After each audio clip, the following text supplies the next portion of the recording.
to win a close game and in a tough situation, in a tight situation. Our team stuck together, and I'm really proud of the coaches and the players and the crowd that was there. I think the crowd was at 12th Warrior. I thought that it was, I was really impressed with all of those people. I came home and we came back Saturday, stayed the night, and I saw the game on TV, and at the end when we were deciding what call that we were going to make on the final fourth down play in the overtime, and a couple of reporters asked me afterwards, why'd I have everybody get around, me?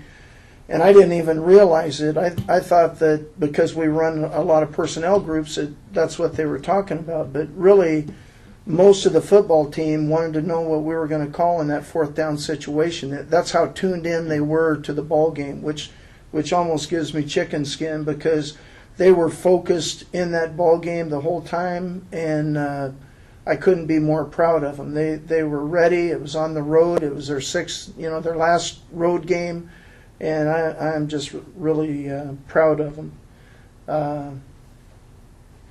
Anyway, do you have questions? What is it with Hawaii and San Jose State? It always goes down to the wire. Yeah. And it's eerily similar. A couple of years ago, they don't turn the ball over. Yeah. You get a turnover late in the fourth quarter, same thing happens again. Right. It was so close to that game that we played in 2007. It was eerie. And Tuika made that fumble recovery. Tuika actually stripped the football, and Jeremy Bryant fell on it. But that was a game-saving turnover, because they were marching down to kick a field goal or have a field goal attempt.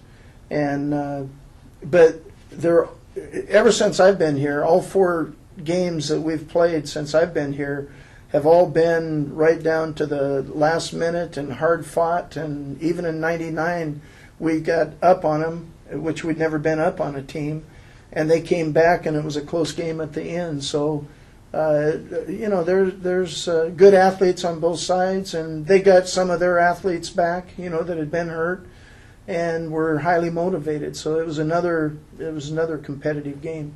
Did the 07 experience up there and having film on that game, did that help, you think, down the stretch in this ballgame?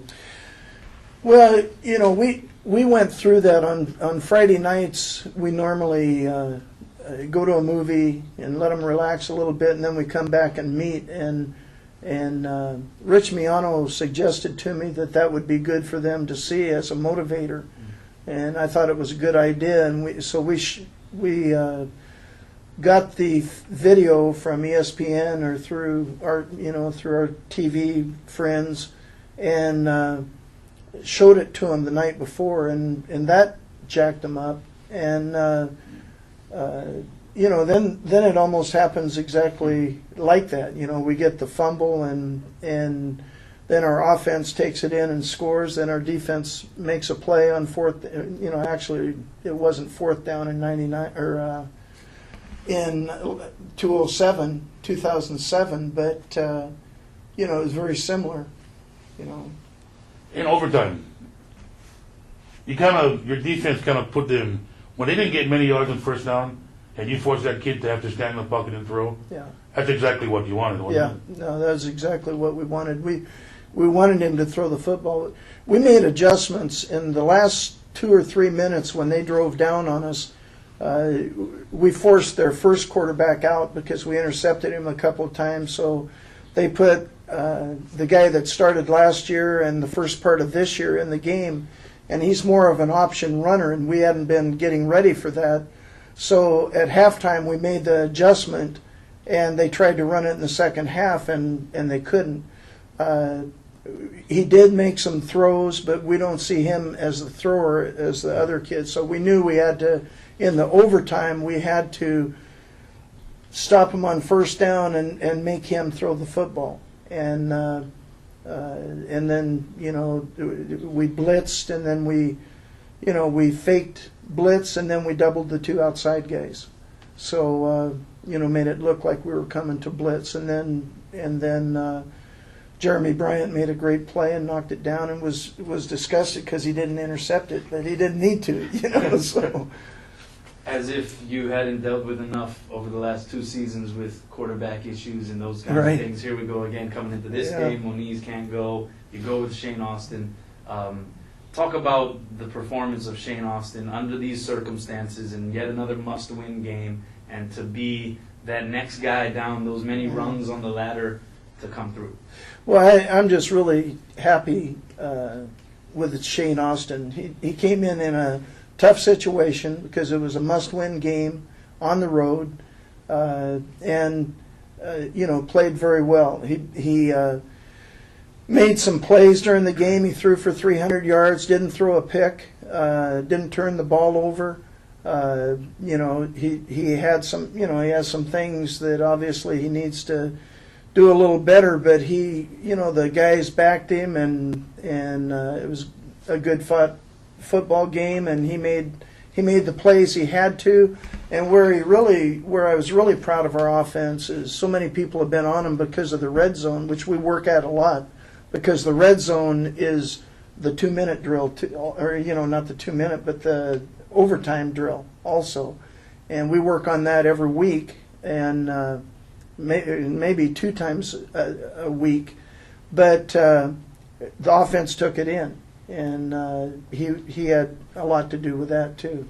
How has your philosophy been adjusted here regarding field goals, special teams? 4th and 17, you guys go for it in the first half. I'm just wondering what your thoughts on, or what your thoughts are on the reliability of the kicking game right now, and how much you can go there, how much you decide not to go there. No, I'm completely confident in our field goal kicker at a certain distance, and we weren't at that distance. And if we would have kicked it. He's been kicking pretty good for us, but he's very reliable and has good stats at a certain yard line, and then past that, he doesn't have good stats. So you don't want to put pressure on a guy like that. So, and I felt like our defense was playing good, so we went for the first down, or 4th downs, and it's completely on where we believe that he can be successful at. What's your philosophy on moving forward at quarterback? Will Bryant be okay this week, or you're running with Shane again? Well, Bryant was close last week. He took warm-ups and dressed down for the game, and there was even talk that if we had any problems that he could play, but we didn't want to take any chances on that, and Shane was doing a good job. So if Bryant is well, which we think he's going to be, then he'll be our starter. Because I've always believed that you don't replace a starter because of an injury. You've already picked him as the starter, and so he gets his position back and when he's ready to go. Coach, your defense played a tremendous game the other day, and we talked before about one of the goals being to make an offense one-dimensional, and you're able to do that actually twice the other day. But when you're going up against a team that is kind of perceived as one-dimensional offensively, how does the philosophy change, like this week going against Navy with their option? Yeah, I see what you're talking about. We go into a ball game, any ball game, and our goal is to control the running game. And Navy is a running team. I mean, they're one of the top in the nation at running the football. So, we've got a lot of work to do because they run the ball like Nevada and like Fresno, except they complicate things for you because they run the option. And the option brings all kinds of other things into effect as far as cut blocking and different techniques that you don't see during the year. So, we've option teams usually, I really believe that if you make it through if you can get through the first quarter, you're going to be okay because it's the first time you see the speed and the techniques that are involved in the option is against them. And that's how you have to practice the option. You have to get them ready enough, but it's going to be way faster, and the techniques, we can't cut our guys in practice and lose guys, but we work on the technique, but it's slow speed, and it's going to be full speed when we play Navy.